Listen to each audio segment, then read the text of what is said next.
Olá a todos, estamos aqui no IT Fórum, como a gente combinou, para fazer essa live falando desse assunto, se você já está preparado para a LGPD. Eu estou aqui com o Sérgio Lozinski e nós acabamos de fazer um painel com vários CIOs com essa mesma provocação, né, Sérgio? Exato, a gente começou perguntando quem está tratando desse assunto, resposta unânime, né? Todo mundo.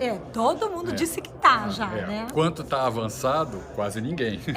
A maioria disse que ainda tem dificuldade de escolher o melhor parceiro para ajudar na implementação do projeto de compliance de LGPD. Fica em dúvida, né, Sérgio, sobre essa escolha? Exato.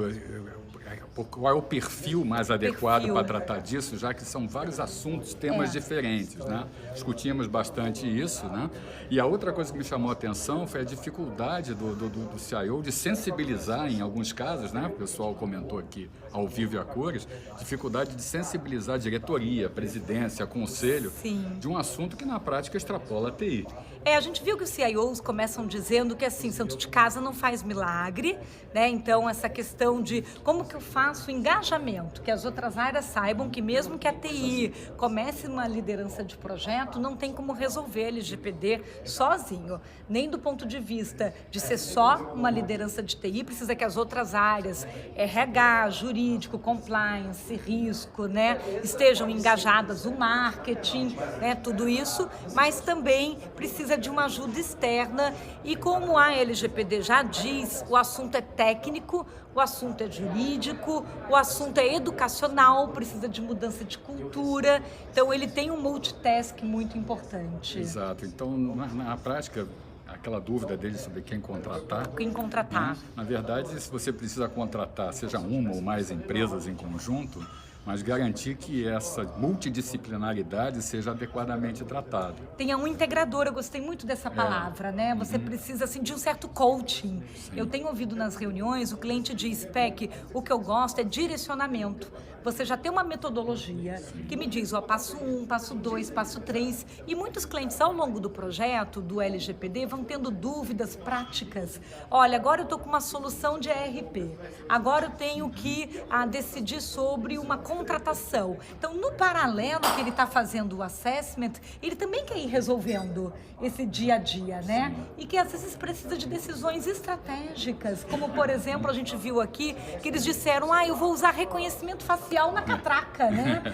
A gente estava aqui com um dos CIOs comentando que de repente, seja o varejo, seja um clube, seja uma porta de prédio, muitos estão com projetos para usar uma biometria, usar um reconhecimento facial, e ele vai decidir isso agora para implementar também junto com o mesmo ano de 2020 que vai entrar em vigor a lei. Exatamente. E o que a gente chamou a atenção, que eu acho que é bastante importante, é que apesar de se tratar de uma lei, de processos, procedimentos, isso não deve fazer com que a empresa esqueça que isso deve fazer parte de uma estratégia de negócios também, né? Então, todos os planos que a empresa tem pela frente, você deu exemplo aí de uma tecnologia que algumas empresas queriam colocar, mas tem planos de melhorar a arquitetura de sistemas, de entrar em novos negócios, de expandir geograficamente. Tudo isso passa a ter, na verdade, a LGPD como um elemento adicional a ser tratado como parte da estratégia, que colabora com aquela história do perfil da consultoria, né? Que você precisa usar para trabalhar bem esse assunto. E acaba sendo um híbrido, né? Nós mesmos que estamos aqui, né? A gente estava conversando dos projetos conjuntos, né? Quando chama o consultor com uma visão já de implementação de projeto estratégico na parte de TI, um consultor com uma visão na estratégia jurídica, de blindagem, porque nós sabemos que recurso é escasso, tempo é escasso, né? O recurso humano é escasso, então o que priorizar? E é uma legislação de alto impacto, mas a gente vai ter vários anos pela frente, não é só ficar em conformidade até agosto de 2020, mas é continuar na conformidade. Aí acho que agora todo mundo deve estar perguntando o tal do DPO, né? Que também é um assunto que surgiu aqui, né? Quem vai ser o encarregado para atender o artigo 5º e o artigo 41 e aonde que ele fica no organograma da empresa? Então, pela primeira vez, um cargo na empresa passa a ter valor legal, né? Isso, uma exigência dentro da lei, e até um nome, né? Tem um nome. Você tem que adotar, que é DPO, né? Isso. E é o Data Private Officer, né? E aí o que acontece? Essa é uma é mais uma questão para ser tratada pelas empresas, né? Se eu vou ter que criar esse cargo, eu vou ter que definir o grau da hierarquia da empresa, o grau de autoridade, né? O que ele pode decidir sozinho, o que precisa de governança. E o pior, né? Seja temporário ou não, no primeiro dia da lei, essa posição tem que estar definida. Né? Isso. Ele já tem que, pelo parágrafo 1º do 41, tá com a informação sobre o encarregado no site principal da empresa, né? Então, se você não tiver tempo hábil para decidir internamente quem vai ser, pelo menos contrate um DPO terceirizado para você não perder aquela ideia do réu primário, né? A gente falou muito hoje com os CIOs que quando o artigo 52 fala das multas da legislação, o primeiro item para a aplicação da multa, primeiro é a advertência.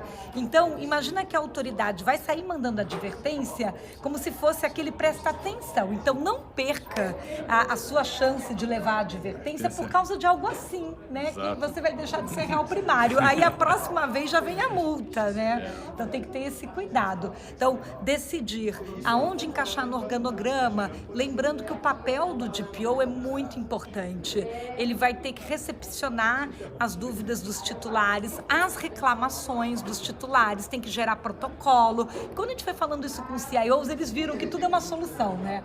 Tudo é solução de TI, tudo é evidência, procedimento, ciclo de vida de dados, tem que guardar coisa em backup. Então, em todo momento do projeto, ele começa e termina na TI. Essa frase é muito boa, né? Eu acho que isso talvez seja a maior mensagem que a gente passou aqui para o grupo de CIOs do IT Fórum Mais, né?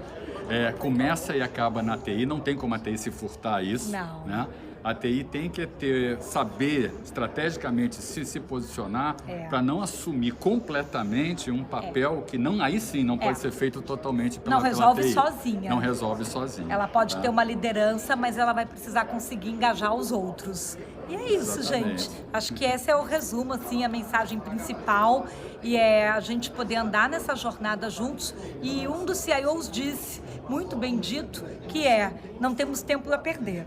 Tem que começar o projeto com toda certeza, ainda esse ano, planejar coisas para o orçamento do ano que vem. Até porque falta exatamente um ano no dia de hoje. Exatamente um ano, no dia 15 de agosto.